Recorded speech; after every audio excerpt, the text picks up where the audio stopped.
أعوذ بالله من الشيطان الرجيم. بسم الله الرحمن الرحيم. ألف لام ميم. ذلك الكتاب لا ريب فيه هدى للمتقين الذين يؤمنون بالغيب ويقيمون الصلاة ومما رزقناهم ينفقون والذين يؤمنون بما أنزل إليك وما أنزل من قبلك وبالآخرة هم يوقنون أولئك على هدى من ربهم وأولئك هم المفلحون. إن الذين كفروا سواء عليهم أأنذرتهم أم لم تنذرهم لا يؤمنون. ختم الله على قلوبهم وعلى سمعهم وعلى أبصارهم غشاوة ولهم عذاب عظيم. ومن الناس من يقول آمنا بالله وباليوم الآخر وما هم بمؤمنين يخادعون الله والذين آمنوا وما يخدعون إلا أنفسهم وما يشعرون. في قلوبهم مرض فزادهم الله مرضا ولهم عذاب أليم بما كانوا يكذبون. وإذا قيل لهم لا تفسدوا في الأرض قالوا إنما نحن مصلحون ألا إنهم هم المفسدون ولكن لا يشعرون. وإذا قيل لهم آمنوا كما آمن الناس قالوا أنؤمن كما آمن السفهاء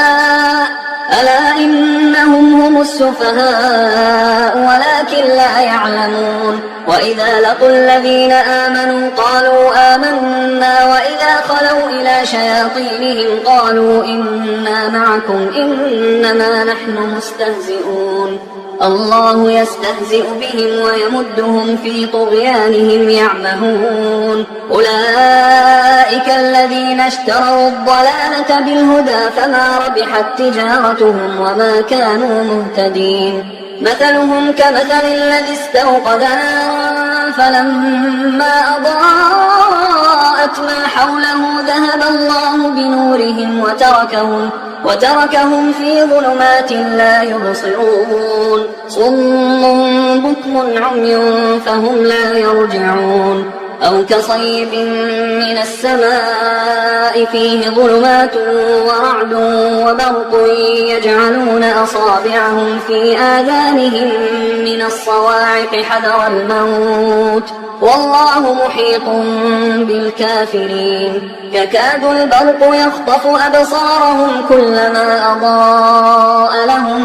مشوا فيه وإذا أظلم عليهم قاموا ولو شاء الله لذهب بسمعهم وأبصارهم إن الله على كل شيء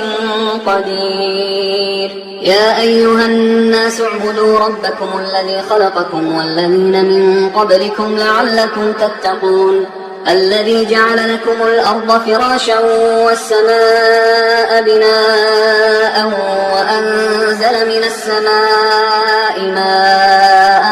فأخرج به من الثمرات رزقا لكم فلا تجعلوا لله أندادا وأنتم تعلمون. وإن كنتم في ريب مما نزلنا على عبدنا فأتوا بسورة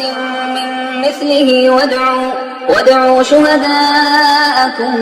من دون الله إن كنتم صادقين فإن لم تفعلوا ولن تفعلوا فاتقوا النار التي وقودها الناس والحجارة أعدت للكافرين. وبشر الذين آمنوا وعملوا الصالحات أن لهم جنات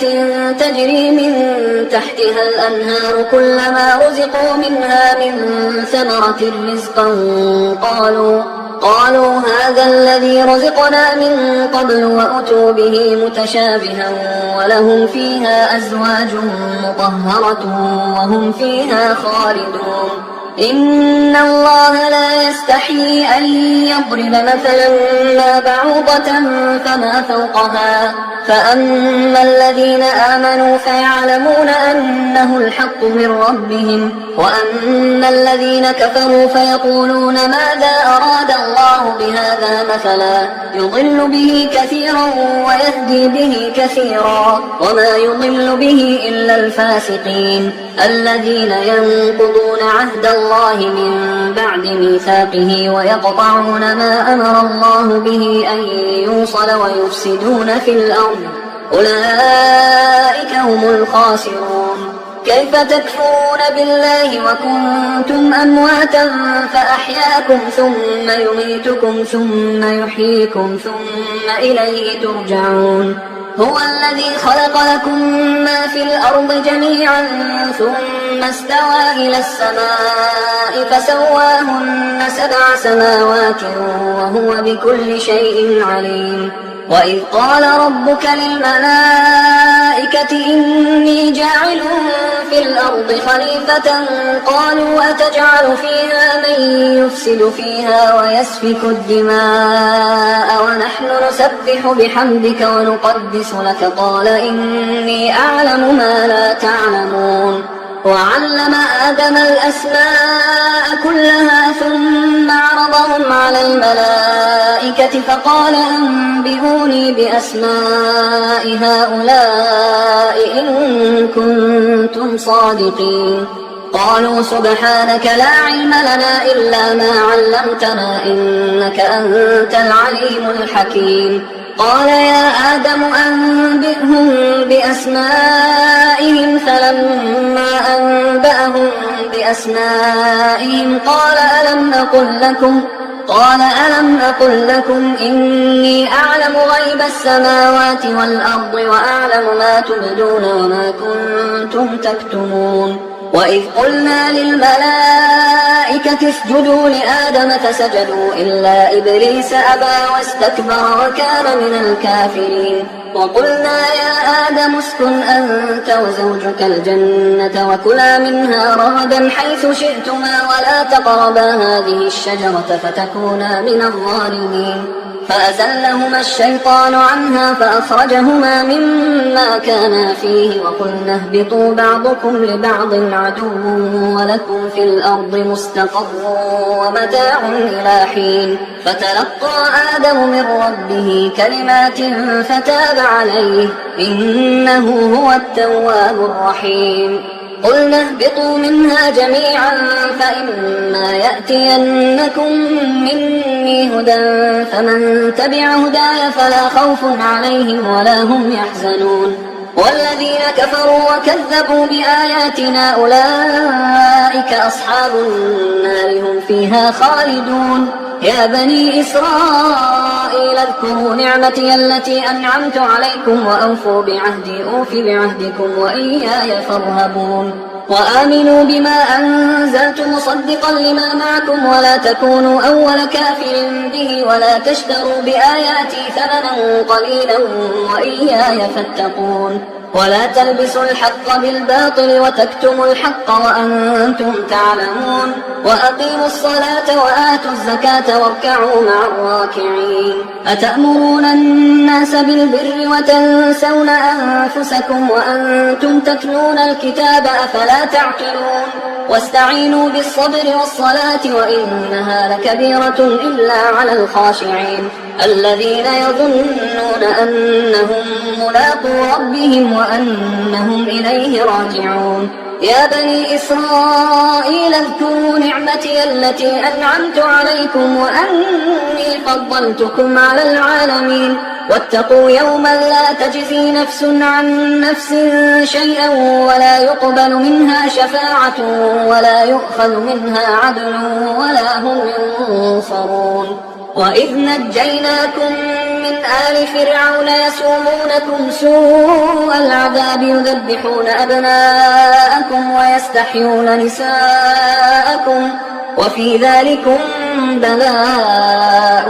من ربكم عظيم وإذ فرقنا بكم البحر فأنجيناكم فأنجيناكم وأغرقنا آل فرعون وأنتم تنظرون وإذ واعدنا موسى 40 ليلة ثم اتخذتم العجل من بعده وأنتم ظالمون ثم عفونا عنكم من بعد ذلك لعلكم تشكرون وإذ آتينا موسى الكتاب والفرقان لعلكم تهتدون وإذ قال موسى لقومه يا قوم إنكم ظلمتم أنفسكم باتخاذكم العجل فتوبوا إلى بارئكم فاقتلوا أنفسكم ذلكم خير لكم عند بارئكم فتاب عليكم إنه هو التواب الرحيم وإذ قلتم يا موسى لن نؤمن لك حتى نرى الله جهرة فأخذتكم الصاعقة وأنتم تنظرون ثم بعثناكم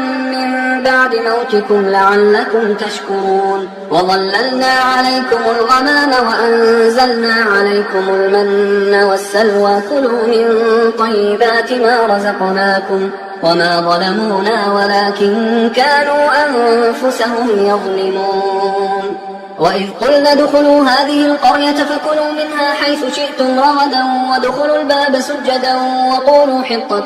نغفر لكم خطاياكم وسنزيد المحسنين فبدل الذين ظلموا قولا غير الذي قيل لهم فأنزلنا على الذين ظلموا رجزا من السماء بما كانوا يفسقون وإذ استسقى موسى لقومه فقلنا اضرب بعصاك الحجر فانفجرت منه 12 عينا قد علم كل أناس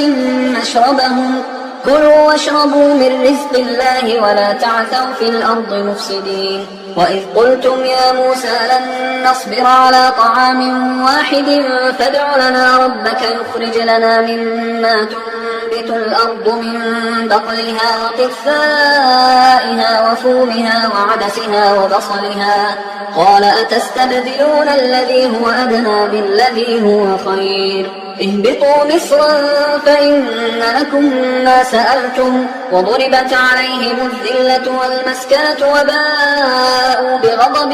من الله ذلك بأنهم كانوا يكفرون بآيات الله ويقتلون النبيين بغير الحق ذلك بما عصوا وكانوا يعتدون إن الذين آمنوا والذين هادوا والنصارى والصابئين من آمن بالله واليوم الآخر وعمل صالحا فلهم أجرهم عند ربهم ولا خوف عليهم ولا هم يحزنون وإذ أخذنا ميثاقكم ورفعنا فوقكم الطور خذوا ما آتيناكم بقوة واذكروا ما فيه لعلكم تتقون ثم توليتم من بعد ذلك فلولا فضل الله عليكم ورحمته لكنتم من الخاسرين ولقد علمتم الذين اعتدوا منكم في السبت فقلنا لهم كونوا قردة خاسئين فجعلناها نكالا لما بين يديها وما خلفها وموعظة للمتقين وإذ قال موسى لقومه إن الله يأمركم أن تذبحوا بقرة قالوا أتتخذنا هزوا قال أعوذ بالله أن أكون من الجاهلين قالوا ادع لنا ربك يبين لنا ما هي قال إنه يقول إنها بقرة لا فارض ولا بكر عوان بين ذلك فافعلوا ما تؤمرون قالوا ادع لنا ربك يبين لنا ما لونها قال إنه يقول إنها بقرة صفراء فاقع لونها تسر الناظرين قالوا ادع لنا ربك يبين لنا ما هي إن البقرة شابه علينا وإنا إن شاء الله لمهتدون قال إنه يقول إنها بقرة لا ذلول تثير الأرض ولا تسقي الحرث مسلمة لا شية فيها قالوا الآن جئت بالحق فذبحوها وما كادوا يفعلون وإذ قتلتم نفسا فادارأتم فيها والله مخرج ما كنتم تكتمون فقلنا اضربوه ببعضها كذلك يحيي الله الموتى ويريكم آياته لعلكم تعقلون ثم قست قلوبكم من بعد ذلك فهي كالحجارة أو أشد قسوة وإن من الحجارة لما يتفجر منه الأنهار وإن منها لما يشقق فيخرج منه الماء وإن منها لما يهبط من خشية الله وما الله بغافل عما تعملون أفتطمعون أن يؤمنوا لكم وقد كان فريق منهم يسمعون كلام الله ثم يحرفونه من بعد ما عقلوه وهم يعلمون وإذا لقوا الذين آمنوا قالوا آمنا وإذا خلا بعضهم إلى بعض قالوا أتحدثونهم بما فتح الله عليكم ليحاجوكم به عند ربكم أفلا تعقلون أولا يعلمون أن الله يعلم ما يسرون وما يعلنون ومنهم أميون لا يعلمون الكتاب إلا أماني وإنهم إلا يظنون فويل للذين يكتبون الكتاب بأيديهم ثم يقولون هذا من عند الله ليشتروا به ثمنا قليلا فويل لهم مما كتبت أيديهم وويل لهم مما يكسبون وقالوا لن تمسنا النار إلا أياما معدودة قل اتخذتم عند الله عهدا فلن يخلف الله عهده أم تقولون على الله ما لا تعلمون بلى من كسب سيئة وأحاطت به خطيئته فأولئك أصحاب النار هم فيها خالدون والذين آمنوا وعملوا الصالحات أولئك أصحاب الجنة هم فيها خالدون وإذ أخذنا ميثاق بني إسرائيل لا تعبدون إلا الله وبالوالدين إحسانا وذي القربى واليتامى والمساكين وقولوا للناس حسنا وأقيموا الصلاة وآتوا الزكاة ثم توليتم إلا قليلا منكم وأنتم معرضون وإذ أخذنا ميثاقكم لا تسفكون دماءكم ولا تخرجون أنفسكم من دياركم ثم أقررتم وأنتم تشهدون ثم أنتم هؤلاء تقتلون أنفسكم وتخرجون فريقا منكم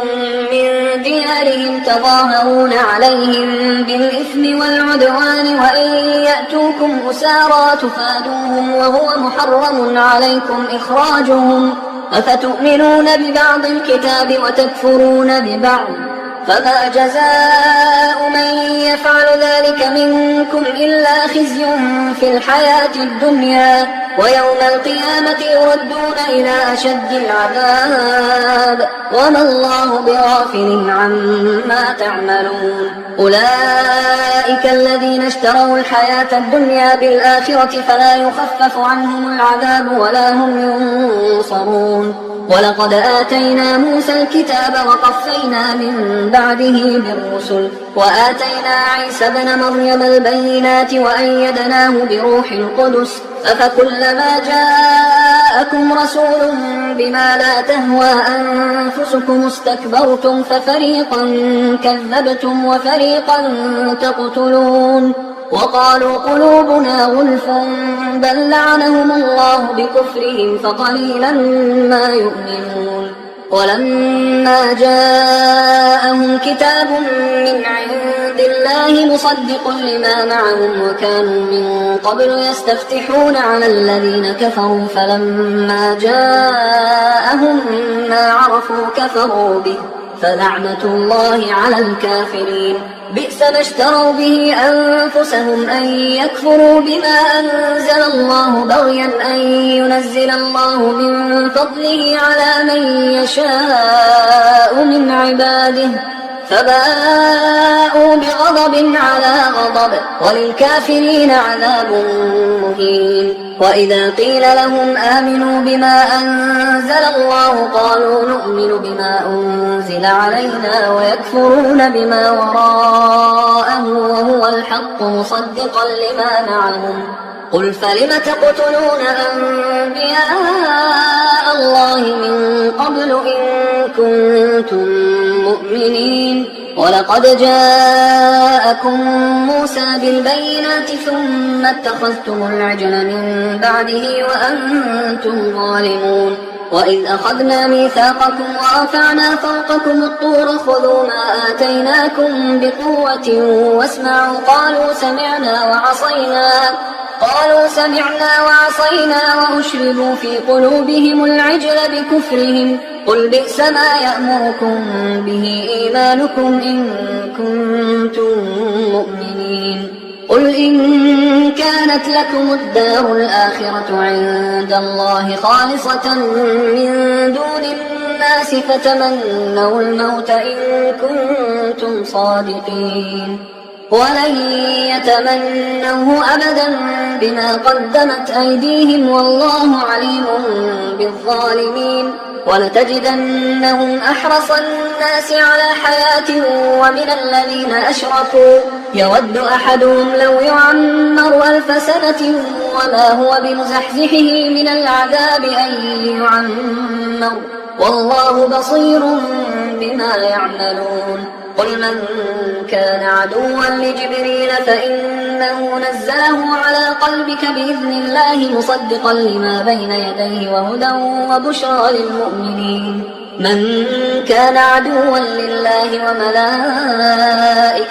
ورسله وجبريل وميكال فإن الله عدو للكافرين ولقد أنزلنا إليك آيات بينات وما يكفر بها إلا الفاسقون أوكلما عاهدوا عهدا نبذه فريق منهم بل أكثرهم لا يؤمنون ولما جاءهم رسول من عند الله مصدق لما معهم نبذ فريق من الذين أوتوا الكتاب كتاب الله وراء ظهورهم كأنهم لا يعلمون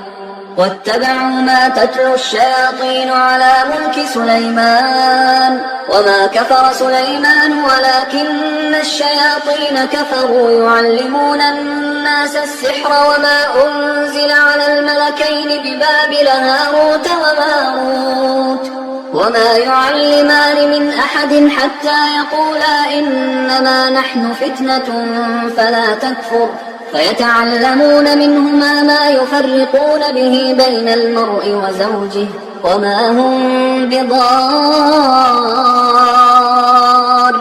به من أحد إلا بإذن الله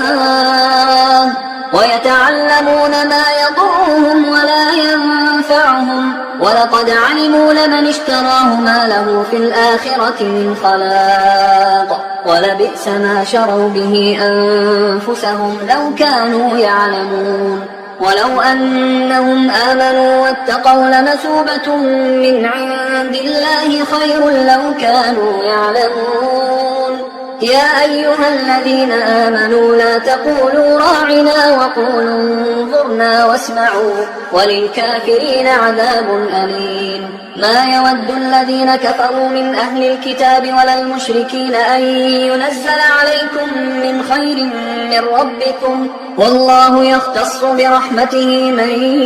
يشاء والله ذو الفضل العظيم ما ننسخ من آية أو ننسها نأت بخير منها أو مثلها ألم تعلم أن الله على كل شيء قدير ألم تعلم أن الله له ملك السماوات والأرض وما لكم من دون الله من ولي ولا نصير أم تريدون أن تسألوا رسولكم كما سئل موسى من قبل ومن يتبدل الكفر بالإيمان فقد ضل سواء السبيل ود كثير من أهل الكتاب لو يردونكم من بعد إيمانكم كفارا حسدا من عند أنفسهم من بعد ما تبين لهم الحق فاعفوا واصفحوا حتى يأتي الله بأمره إن الله على كل شيء قدير وأقيموا الصلاة وآتوا الزكاة وما تقدموا لأنفسكم من خير تجدوه عند الله إن الله بما تعملون بصير وقالوا لن يدخل الجنة إلا من كان هودا أو نصارى تلك أمانيهم قل هاتوا برهانكم إن كنتم صادقين بلى من أسلم وجهه لله وهو محسن فله أجره عند ربه ولا خوف عليهم ولا هم يحزنون وقالت اليهود ليست النصارى على شيء وقالت النصارى ليست اليهود على شيء وهم يتلون الكتاب كذلك قال الذين لا يعلمون مثل قولهم فالله يحكم بينهم يوم القيامة فيما كانوا فيه يختلفون ومن أظلم ممن منع مساجد الله أن يذكر فيها اسمه وسعى في خرابها أولئك ما كان لهم أن يدخلوها إلا خائفين لهم في الدنيا خزي ولهم في الآخرة عذاب عظيم ولله المشرق والمغرب فأينما تولوا فثم وجه الله إن الله واسع عليم وقالوا اتخذ الله ولدا سبحانه بل له ما في السماوات والأرض كل له قانتون بديع السماوات والأرض وإذا قضى أمرا فإنما يقول له كن فيكون وقال الذين لا يعلمون لولا يكلمنا الله أو تأتينا آية كذلك قال الذين من قبلهم مثل قولهم تشابهت قلوبهم قد بينا الآيات لقوم يوقنون إنا أرسلناك بالحق بشيرا ونذيرا ولا تسأل عن أصحاب الجحيم ولن ترضى عنك اليهود ولا النصارى حتى تتبع ملتهم قل إن هدى الله هو الهدى ولئن اتبعت أهواءهم بعد الذي جاءك من العلم ما لك من الله من ولي ولا نصير الذين آتيناهم الكتاب يتلونه حق تلاوته أولئك يؤمنون به ومن يكفر به فأولئك هم الخاسرون يا بني إسرائيل اذكروا نعمتي التي أنعمت عليكم وأني فضلتكم على العالمين واتقوا يوما لا تجزي نفس عن نفس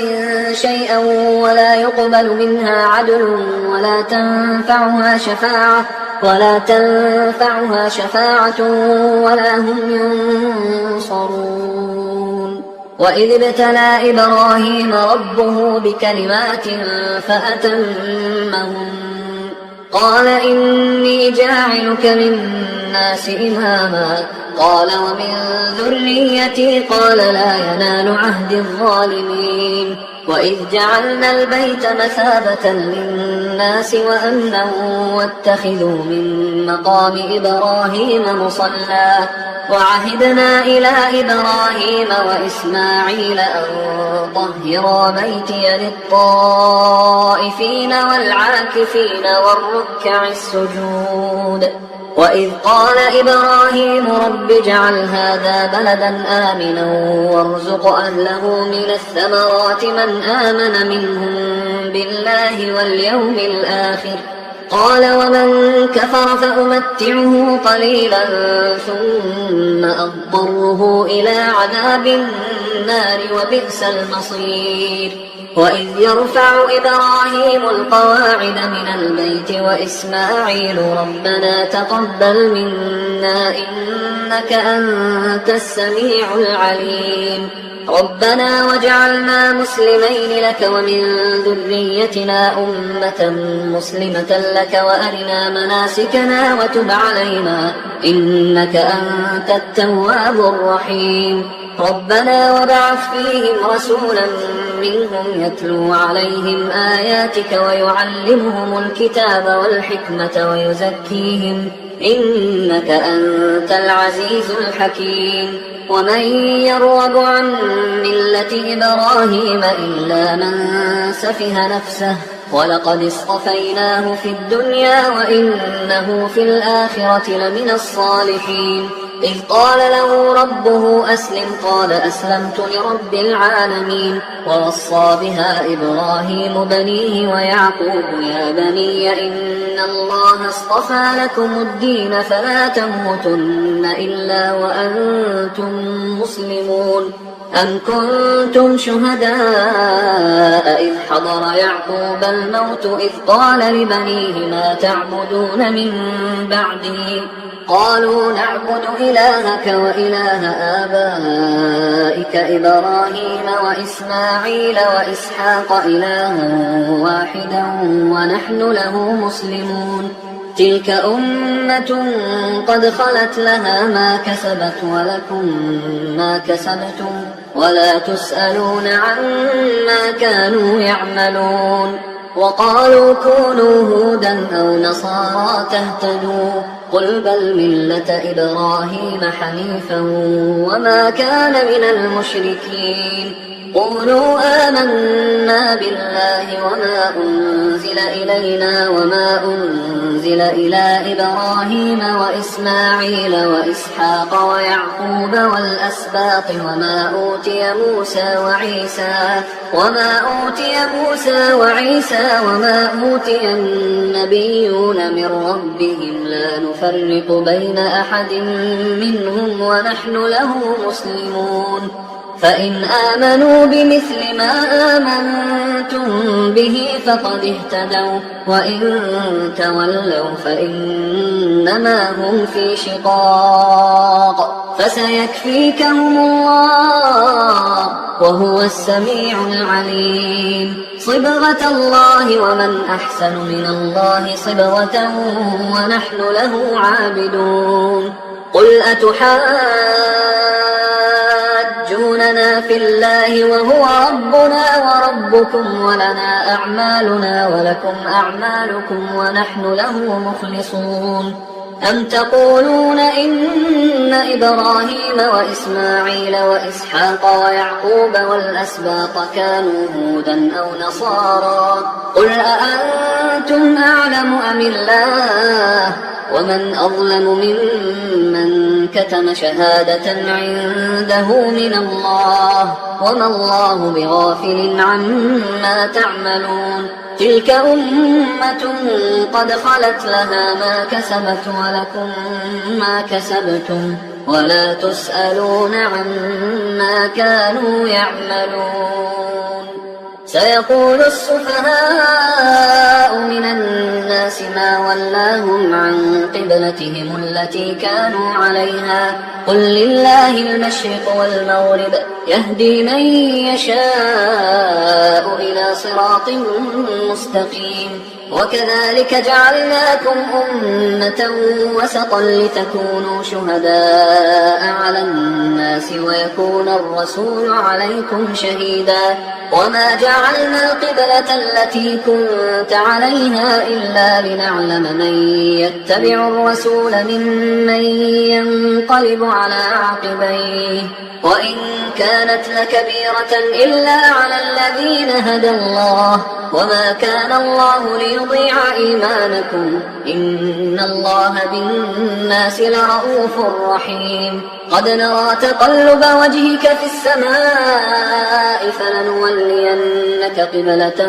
ترضاها فول وجهك شطر المسجد الحرام وحيث ما كنتم فولوا وجوهكم شطره وإن الذين أوتوا الكتاب ليعلمون أنه الحق من ربهم وما الله بغافل عما يعملون. ولئن أتيت الذين أوتوا الكتاب بكل آية ما تبعوا قبلتك وما أنت بتابع قبلتهم وما بعضهم بتابع قبلة بعض ولئن اتبعت أهواءهم من بعد ما جاءك من العلم إنك إذا لمن الظالمين. الذين آتيناهم الكتاب يعرفونه كما يعرفون أبناءهم وإن فريقا منهم ليكتمون الحق وهم يعلمون الحق من ربك فلا تكونن من الممترين ولكل وجهة هو موليها فاستبقوا الخيرات أينما تكونوا يأت بكم الله جميعا إن الله على كل شيء قدير ومن حيث خرجت فول وجهك شطر المسجد الحرام وإنه للحق من ربك وما الله بغافل عما تعملون ومن حيث خرجت فول وجهك شطر المسجد الحرام وحيث ما كنتم فولوا وجوهكم شطره لئلا يكون للناس عليكم حجة إلا الذين ظلموا منهم فلا تخشوهم واخشوني ولأتم نعمتي عليكم ولعلكم تهتدون كما أرسلنا فيكم رسولا منكم يتلو عليكم آياتنا ويزكيكم ويعلمكم الكتاب والحكمة ويعلمكم ما لم تكونوا تعلمون فاذكروني أذكركم واشكروا لي ولا تكفرون يا أيها الذين آمنوا استعينوا بالصبر والصلاة إن الله مع الصابرين ولا تقولوا لمن يقتل في سبيل الله أموات بل أحياء ولكن لا تشعرون ولنبلونكم بشيء من الخوف والجوع ونقص من الأموال والأنفس والثمرات وبشر الصابرين الذين إذا أصابتهم مصيبة قالوا إنا لله وإنا إليه راجعون أولئك عليهم صلوات من ربهم ورحمة وأولئك هم المهتدون إن الصفا والمروة من شعائر الله فمن حج البيت أو اعتمر فلا جناح عليه أن يطوف بهما ومن تطوع خيرا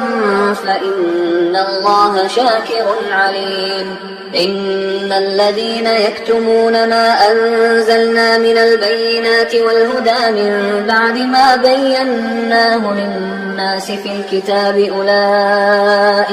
أولئك يلعنهم الله ويلعنهم اللاعنون إلا الذين تابوا وأصلحوا وبينوا فأولئك أتوب عليهم وأنا التواب الرحيم إن الذين كفروا وماتوا وهم كفار أولئك عليهم لعنة الله والملائكة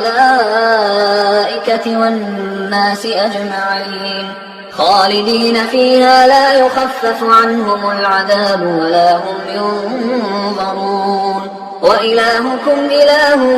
واحد لا إله إلا هو الرحمن الرحيم إن في خلق السماوات والأرض واختلاف الليل والنهار والفلك التي تجري في البحر بما ينفع الناس وما أنزل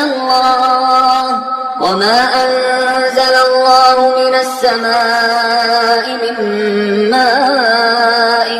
فأحيا به الأرض بعد موتها وبث فيها من كل دابة وتصريف الرياح والسحاب المسخر بين السماء والأرض لآيات لقوم يعقلون ومن الناس من يتخذ من دون الله أندادا يحبونهم كحب الله والذين آمنوا أشد حبا لله ولو يرى الذين ظلموا إذ يرون العذاب أن القوة لله جميعا وأن الله شديد العذاب إذ تبرأ الذين اتبعوا من الذين اتبعوا ورأوا العذاب وتقطعت بهم الأسباب وقال الذين اتبعوا لو أن لنا كرة فنتبرأ منهم كما تبرأوا منا كذلك يريهم الله أعمالهم حسرات عليهم وما هم بخارجين من النار. يا أيها الناس كلوا مما في الأرض حلالا طيبا ولا تتبعوا خطوات الشيطان إنه لكم عدو مبين. إنما يأمركم بالسوء والفحشاء وأن تقولوا على الله ما لا تعلمون. وإذا قيل لهم اتبعوا ما أنزل الله قالوا بل نتبع ما ألفينا عليه آباءنا أولو كان آباؤهم لا يعقلون شيئا ولا يهتدون. ومثل الذين كفروا كمثل الذي ينعق بما لا يسمع إلا دعاء ونداء صم بكم عمي فهم لا يعقلون. يا أيها الذين آمنوا كلوا من طيبات ما رزقناكم واشكروا لله إن كنتم إياه تعبدون. إنما حرم عليكم الميتة والدم ولحم الخنزير وما أهل به لغير الله فمن اضطر غير باغ ولا عاد فلا إثم عليه إن الله غفور رحيم. إن الذين يكتمون ما أنزل الله من الكتاب ويشترون به ثمنا قليلا أولئك ما يأكلون في بطونهم إلا النار ولا يكلمهم الله يوم القيامة ولا يزكيهم ولهم عذاب أليم. أولئك الذين اشتروا الضلالة بالهدى والعذاب بالمغفرة فما أصبرهم على النار ذلك بأن الله نزل الكتاب بالحق وإن الذين اختلفوا في الكتاب لفي شقاق بعيد. ليس البر أن تولوا وجوهكم قبل المشرق والمغرب ولكن البر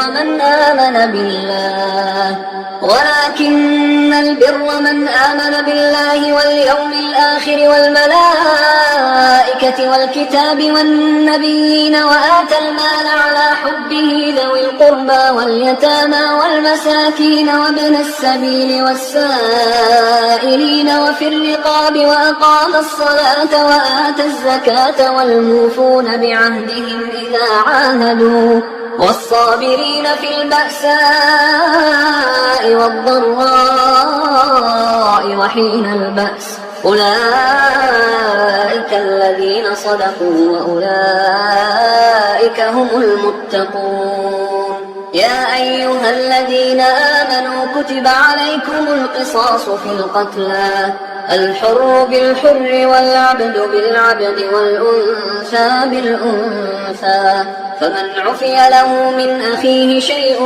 فاتباع بالمعروف وأداء إليه بإحسان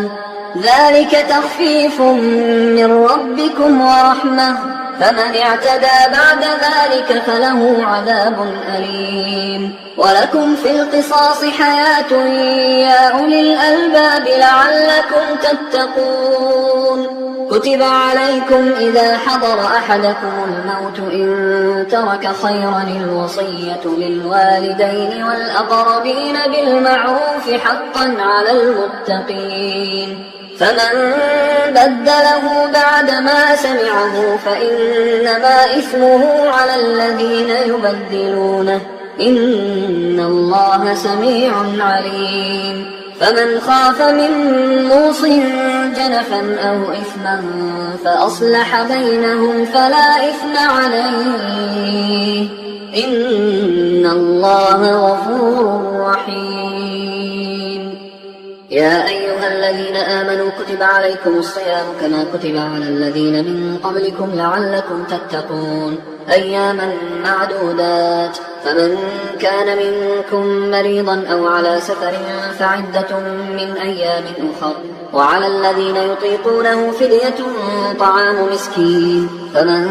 تطوع خيرا فهو خير له، وأن تصوموا خير لكم إن كنتم تعلمون. شهر رمضان الذي أنزل فيه القرآن هدى للناس وبينات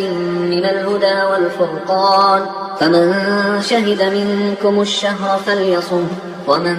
كان مريضا أو على سفر فعدة من أيام أخر، يريد الله بكم اليسر ولا يريد بكم العسر ولتكملوا العدة ولتكبروا الله على ما هداكم ولعلكم تشكرون. وإذا سألك عبادي عني فإني قريب أجيب دعوة الداعي إذا دعان، فليستجيبوا لي وليؤمنوا بي لعلهم يرشدون. أحل لكم ليلة الصيام الرفث إلى نسائكم هن لباس لكم وأنتم لباس لهن، علم الله أنكم كنتم تختانون أنفسكم فتاب عليكم وعفى عنكم، فالآن باشروهن وابتغوا ما كتب الله لكم، وكلوا واشربوا حتى يتبين لكم الخيط الأبيض من الخيط الأسود من الفجر، ثم أتموا الصيام إلى الليل، ولا تباشروهن وأنتم عاكفون في المساجد، تلك حدود الله فلا تقربوها، كذلك يبين الله آياته للناس لعلهم يتقون. ولا تأكلوا أموالكم بينكم بالباطل وتدلوا بها إلى الحكام لتأكلوا فريقا من أموال الناس بالإثم وأنتم تعلمون. يسألونك عن الأهلة قل هي مواقيت للناس والحج، وليس البر بأن تأتوا البيوت من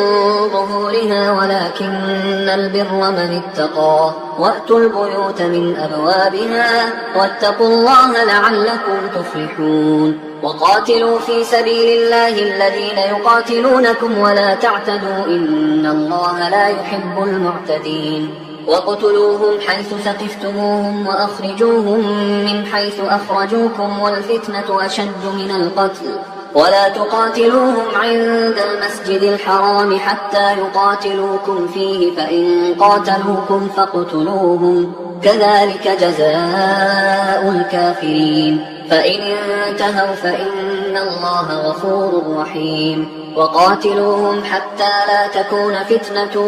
ويكون الدين لله، فإن انتهوا فلا عدوان إلا على الظالمين. الشهر الحرام بالشهر الحرام والحرمات قصاص، فمن اعتدى عليكم فاعتدوا عليه بمثل ما اعتدى عليكم، واتقوا الله واعلموا أن الله مع المتقين. وأنفقوا في سبيل الله ولا تلقوا بأيديكم إلى التهلكة وأحسنوا إن الله يحب المحسنين. وأتموا الحج والعمرة لله، فإن أحصرتم فما استيسر من الهدي، ولا تحلقوا رؤوسكم حتى يبلغ الهدي محله، فمن كان منكم مريضا أو به أذى من رأسه ففدية من صيام أو صدقة أو نسك، فإذا أمنتم فمن تمتع بالعمرة إلى الحج فما استيسر من الهدي، فمن لم يجد فصيام 3 أيام في الحج و7 إذا رجعتم، تلك 10 كاملة، ذلك لمن لم يكن أهله حاضر المسجد الحرام. واتقوا الله واعلموا أن الله شديد العقاب. الحج أشهر معلومات، فمن فرض فيهن الحج فلا رفث ولا فسوق ولا جدال في الحج، وما تفعلوا من خير يعلمه الله، وتزودوا فإن خير الزاد التقوى واتقون يا أولي الألباب. ليس عليكم جناح أن تبتغوا فضلا من ربكم، فإذا أفضتم من عرفات فاذكروا الله عند المشعر الحرام واذكروه كما هداكم وإن كنتم من قبله لمن الضالين. ثم أفيضوا من حيث أفاض الناس واستغفروا الله إن الله غفور رحيم. فإذا قضيتم مناسككم فاذكروا الله كذكركم آباءكم أو أشد ذكرا. فمن الناس من يقول ربنا آتنا في الدنيا وما له في الآخرة من خلاق، ومنهم من يقول ربنا آتنا في الدنيا حسنة وفي الآخرة حسنة وقنا عذاب النار. أولئك لهم نصيب مما كسبوا والله سريع الحساب. واذكروا الله في أيام معدودات، فمن تعجل في يومين فلا إثم عليه ومن تأخر فلا إثم عليه لمن اتقى. واتقوا الله واعلموا أنكم إليه تحشرون. ومن الناس من يعجبك قوله في الحياة الدنيا ويشهد الله على ما في قلبه وهو ألد الخصام. وإذا تولى سعى في الأرض ليفسد فيها ويهلك الحرث والنسل والله لا يحب الفساد. وإذا قيل له اتق الله أخذته العزة بالإثم فحسبه جهنم ولبئس المهاد. ومن الناس من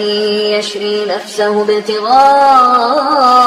مرضات الله والله رؤوف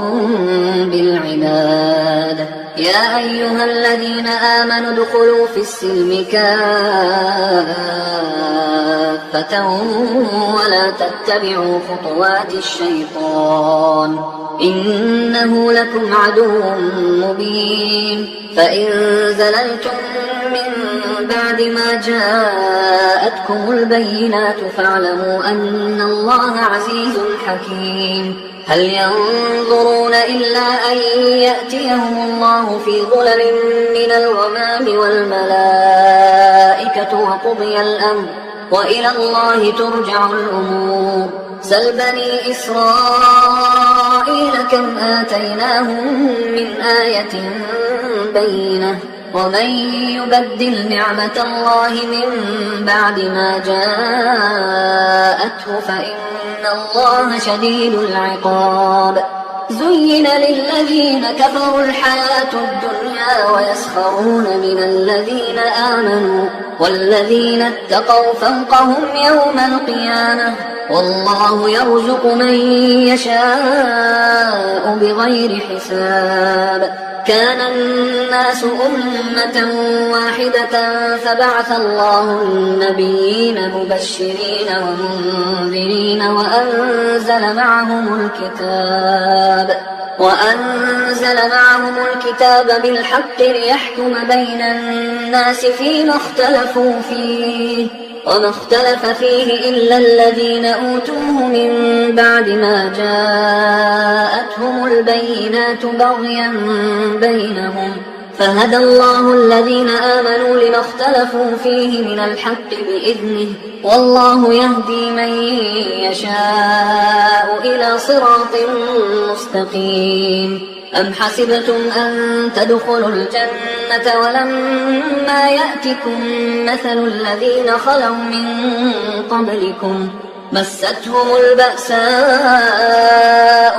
والضراء وزلزلوا حتى يقول الرسول والذين آمنوا معه متى نصر الله ألا إن نصر الله قريب. يسألونك ماذا ينفقون قل ما أنفقتم من خير فللوالدين والأقربين واليتامى والمساكين وابن السبيل وما تفعلوا من خير فإن الله به عليم كتب عليكم القتال وهو كره لكم وعسى أن تكرهوا شيئا وهو خير لكم وعسى أن تحبوا شيئا وهو شر لكم والله يعلم وأنتم لا تعلمون يسألونك عن الشهر الحرام قتال فيه قل قتال فيه كبير وصد عن سبيل الله وكفر به والمسجد الحرام وإخراج أهله منه أكبر عند الله والفتنة أكبر من القتل ولا يزالون يقاتلونكم حتى يردوكم عن دينكم إن استطاعوا ومن يرتد منكم عن دينه فيمت وهو كافر فأولئك حبطت أعمالهم في الدنيا والآخرة وأولئك أصحاب النار هم فيها خالدون إن الذين آمنوا والذين هاجروا وجاهدوا في سبيل الله أولئك يرجون رحمة الله والله غفور رحيم يسألونك عن الخمر والميسر قل فيهما إثم كبير ومنافع للناس وإثمهما أكبر من نفعهما ويسألونك ماذا ينفقون قل العفو كذلك يبين الله لكم الآيات لعلكم تتفكرون في الدنيا والآخرة ويسألونك عن اليتامى قل إصلاح لهم خير وإن تخالطوهم فإخوانكم والله يعلم المفسد من المصلح ولو شاء الله لأعنتكم إن الله عزيز حكيم ولا تنكحوا المشركات حتى يؤمنوا ولأمة مؤمنة خير من مشركة ولو أعجبتكم ولا تنكحوا المشركين حتى يؤمنوا ولعبد مؤمن خير من مشرك ولو أعجبكم أولئك يدعون إلى النار والله يدعو إلى الجنة والمغفرة بإذنه ويبين آياته للناس لعلهم يتذكرون ويسألونك عن المحيض قل هو أذى فاعتزلوا النساء في المحيض ولا تقربوهن حتى يطهرن فإذا تطهرن فأتوهن من حيث أمركم الله إن الله يحب التوابين ويحب المتطهرين نساؤكم حرث لكم فأتوا حرثكم أنى شئتم وقدموا لأنفسكم واتقوا الله واعلموا أنكم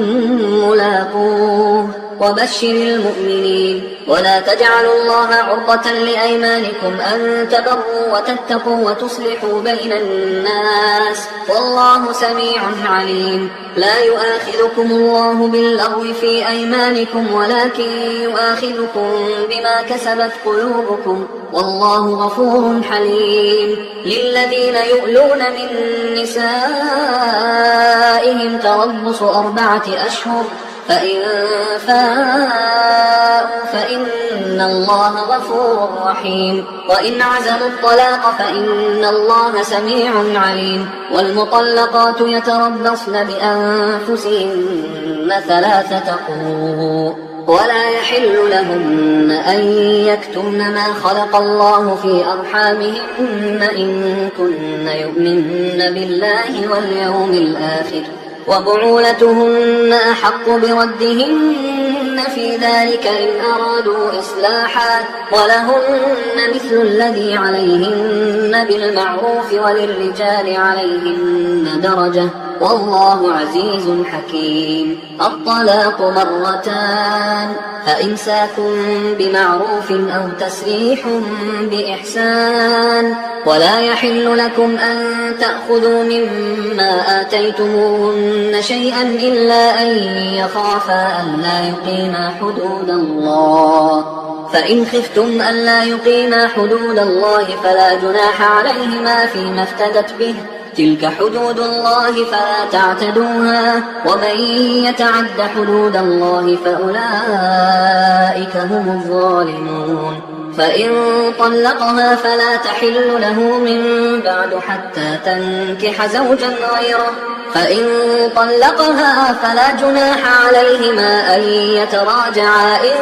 ظنا أن يقيما حدود الله وتلك حدود الله يبينها لقوم يعلمون. وإذا طلقتم النساء فبلغن أجلهن فأمسكوهن بمعروف أو سرحوهن بمعروف ولا تمسكوهن ضرارا لتعتدوا ومن يفعل ذلك فقد ظلم نفسه. ولا تتخذوا آيات الله هزوا واذكروا نعمة الله عليكم وما أنزل عليكم من الكتاب والحكمة يعظكم به واتقوا الله واعلموا أن الله بكل شيء عليم. وإذا طلقتم النساء فبلغن أجلهن فلا تعضلوهن أن ينكحن أزواجهن إذا تراضوا بينهم بالمعروف ذلك يوعظ به من كان منكم يؤمن بالله واليوم الآخر ذلكم أزكى لكم وأطهر والله يعلم وأنتم لا تعلمون. والوالدات يرضعن أولادهن حولين كاملين لمن أراد أن يتم الرضاعة وعلى المولود له رزقهن وكسوتهن بالمعروف لا تكلف نفس إلا وسعها لا تضار والدة بولدها ولا مولود له بولده وعلى الوارث مثل ذلك فإن أرادا فصالا عن تراض منهما وتشاور فلا جناح عليهما. وإن أردتم أن تسترضعوا أولادكم فلا جناح عليكم إذا سلمتم ما آتيتم بالمعروف واتقوا الله واعلموا أن الله بما تعملون بصير. والذين يتوفون منكم ويذرون أزواجا يتربصن بأنفسهن 4 أشهر وعشرا فإذا بلغن أجلهن فلا جناح عليكم فيما فعلن في أنفسهن بالمعروف والله بما تعملون خبير. ولا جناح عليكم فيما عرضتم به من خطبة النساء أو أكننتم في أنفسكم علم الله أنكم ستذكرونهن ولكن لا تواعدوهن سرا إلا أن تقولوا قولا معروفا ولا تعزموا عقدة النكاح حتى يبلغ الكتاب أجله واعلموا أن الله يعلم ما في أنفسكم فاحذروه واعلموا أن الله غفور حليم. لا جناح عليكم إن طلقتم النساء ما لم تمسوهن أو تفرضوا لهن فريضة ومتعوهن على الموسع قدره وعلى المقتر قدره متاعا بالمعروف حقا على المحسنين. وإن طلقتموهن من قبل أن تمسوهن وقد فرضتم لهن فريضة فنصف ما فرضتم إلا أن يعفون أو يعفو الذي بيده عقدة النكاح وأن تعفوا أقرب للتقوى ولا تنسوا الفضل بينكم إن الله بما تعملون بصير. حافظوا على الصلوات والصلاة الوسطى وقوموا لله قانتين فإن خفتم فرجالا أو ركبانا فإذا أمنتم فاذكروا الله كما علمكم ما لم تكونوا تعلمون. والذين يتوفون منكم ويذرون أزواجا وصية لأزواجهم متاعا إلى الحول غير إخراج فإن خرجن فلا جناح عليكم فيما فعلن في أنفسهن من معروف والله عزيز حكيم. وللمطلقات متاع بالمعروف حقا على المتقين كذلك يبين الله لكم آياته لعلكم تعقلون. ألم تر إلى الذين خرجوا من ديارهم وهم ألوف حذر الموت فقال لهم الله موتوا ثم أحياهم إن الله لذو فضل على الناس ولكن أكثر الناس لا يشكرون. وقاتلوا في سبيل الله واعلموا أن الله سميع عليم من ذا الذي يقرض الله قرضا حسنا فيضاعفه له أضعافا كثيرة والله يقبض ويبسط وإليه ترجعون ألم تر إلى الملأ من بني إسرائيل من بعد موسى إذ قالوا لنبي له ابعث لنا ملكا نقاتل في سبيل الله قال هل عسيتم إن كتب عليكم القتال ألا تقاتلوا قالوا وما لنا ألا نقاتل في سبيل الله وقد أخرجنا من ديارنا وأبنائنا فلما كتب عليهم القتال تولوا إلا قليلا منهم والله عليم بالظالمين وقال لهم نبيهم إن الله قد بعث لكم طالوت ملكا قالوا أنى يكون له الملك علينا ونحن أحق بالملك منه ولم يؤت سعة من المال قال إن الله اصطفاه عليكم وزاده بسطة في العلم والجسم والله يؤتي ملكه من يشاء والله واسع عليم وقال لهم نبيهم إن آية ملكه أن يأتيكم التابوت فيه سكينة من ربكم وبقية مما ترك آل موسى وآل هارون تحمله الملائكة إن في ذلك لآية لكم إن كنتم مؤمنين فلما فصل طالوت بالجنود قال إن الله مبتليكم بنهر فمن شرب منه فليس مني ومن لم يطعمه فإنه مني إلا من اغترف غرفة بيده فشربوا منه إلا قليلا منهم فلما جاوزه هو والذين آمنوا معه قالوا لا طاقة لنا اليوم بجالوت وجنوده قال الذين يظنون أنهم ملاقوا الله كم من فئة قليلة غلبت فئة كثيرة بإذن الله والله مع الصابرين ولما برزوا لجالوت وجنوده قالوا ربنا أفرغ علينا صبرا وثبت أقدامنا وانصرنا على القوم الكافرين فهزموهم بإذن الله وقتل داود جالوت وآتاه الله الملك والحكمة وعلمه مما يشاء ولولا دفع الله الناس بعضهم ببعض لفسدت الأرض ولكن الله ذو فضل على العالمين تلك آيات الله نتلوها عليك بالحق وإنك لمن المرسلين تلك الرسل فضلنا بعضهم على بعض منهم من كلم الله ورفع بعضهم درجات وآتينا عيسى ابن مريم البينات وأيدناه بروح القدس ولو شاء الله ما اقتتل الذين من بعدهم من بعد ما جاءتهم البينات ولكن اختلفوا فمنهم من آمن ومنهم من كفر ولو شاء الله ما اقتتلوا ولكن الله يفعل ما يريد يا أيها الذين آمنوا أنفقوا مما رزقناكم من قبل أن يأتي يوم لا بيع فيه ولا خلة ولا شفاعة والكافرون هم الظالمون الله لا إله إلا هو الحي القيوم لا تأخذه سنة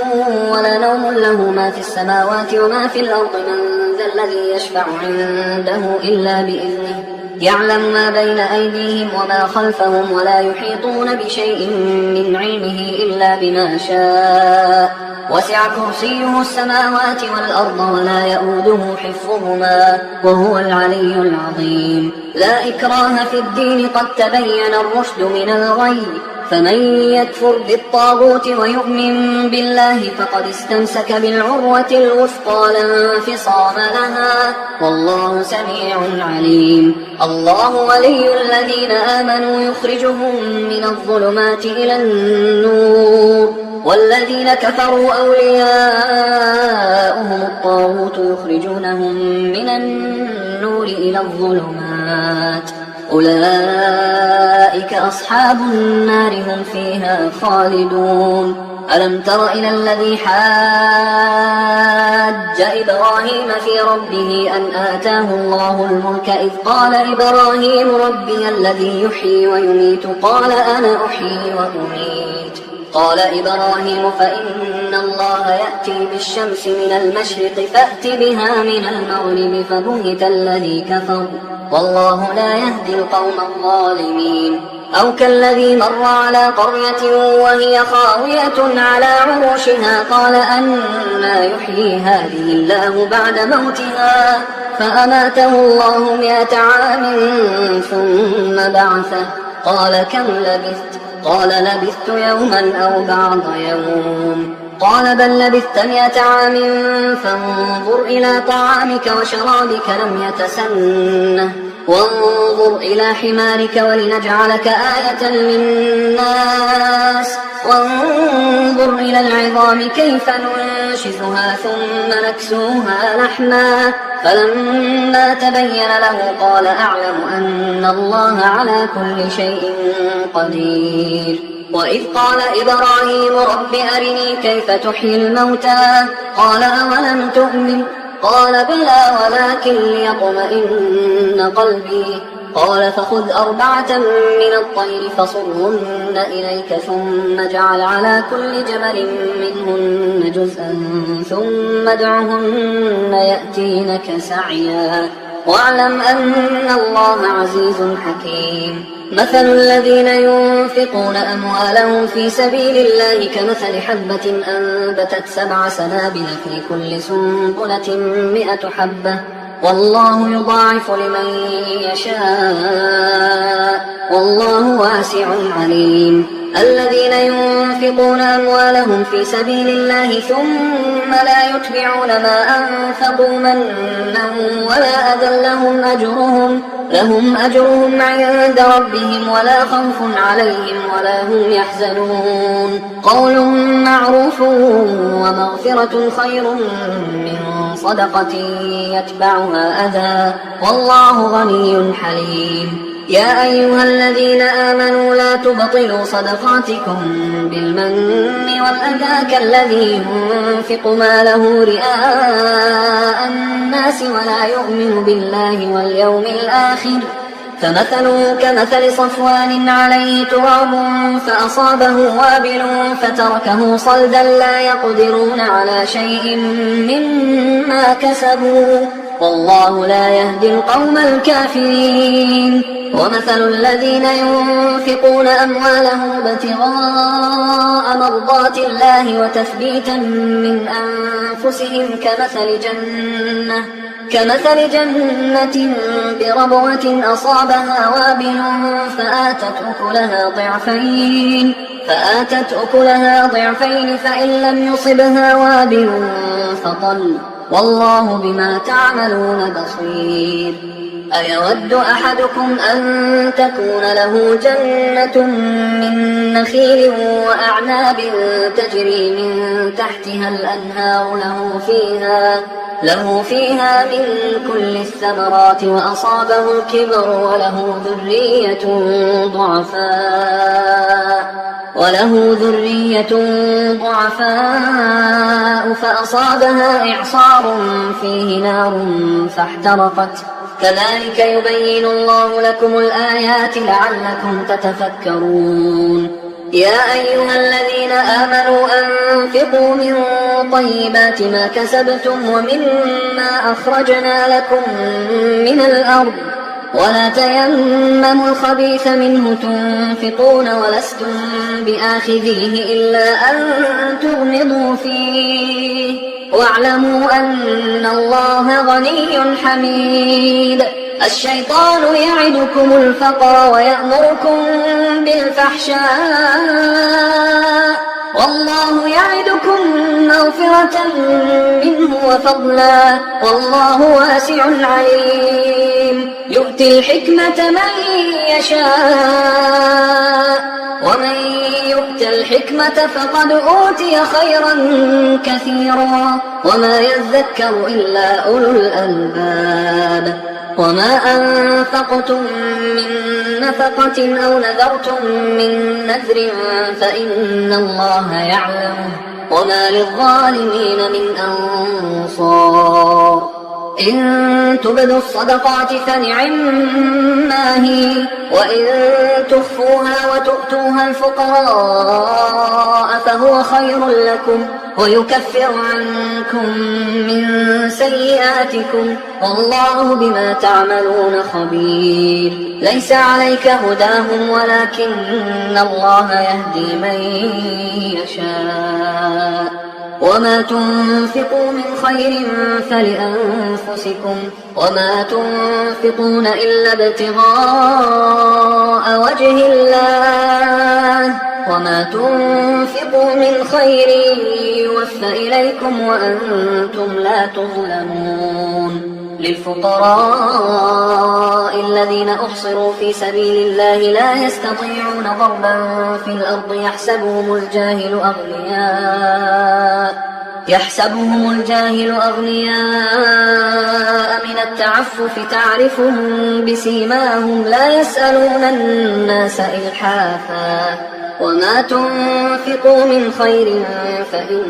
الله به عليم. الذين ينفقون أموالهم بالليل والنهار سرا وعلانية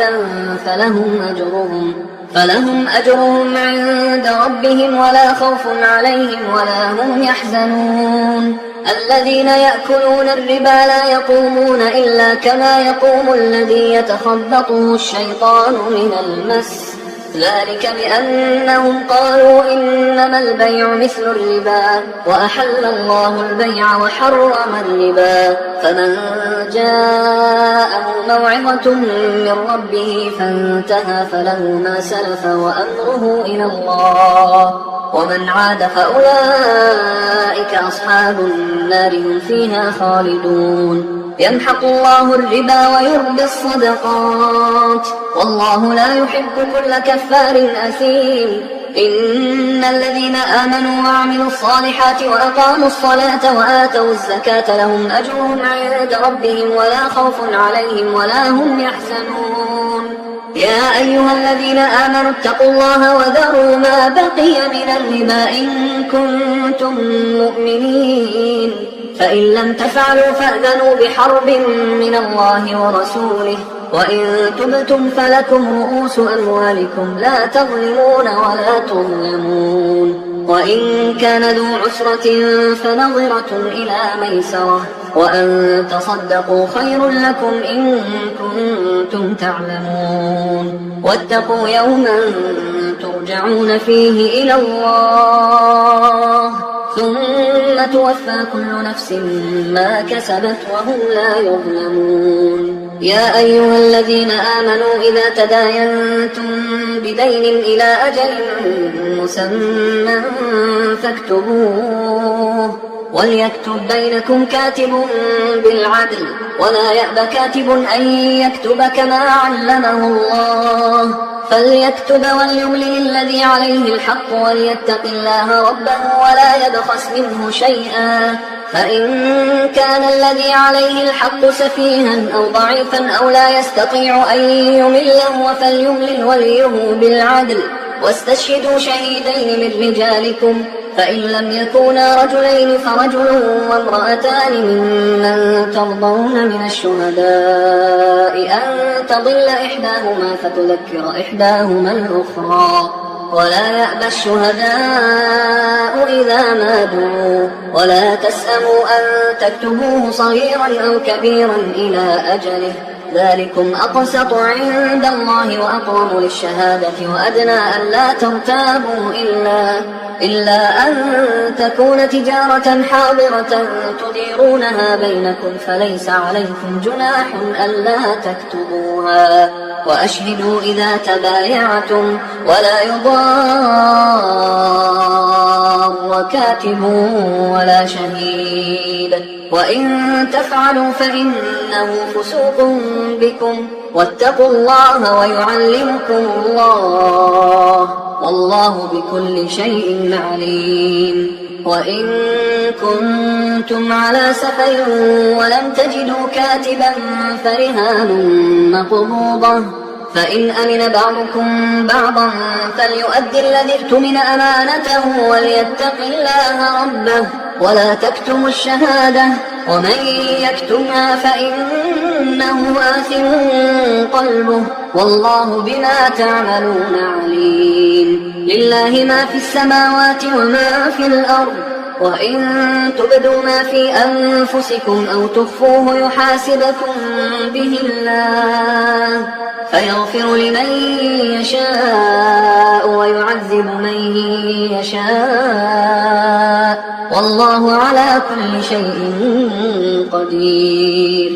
آمن الرسول بما أنزل إليه من ربه والمؤمنون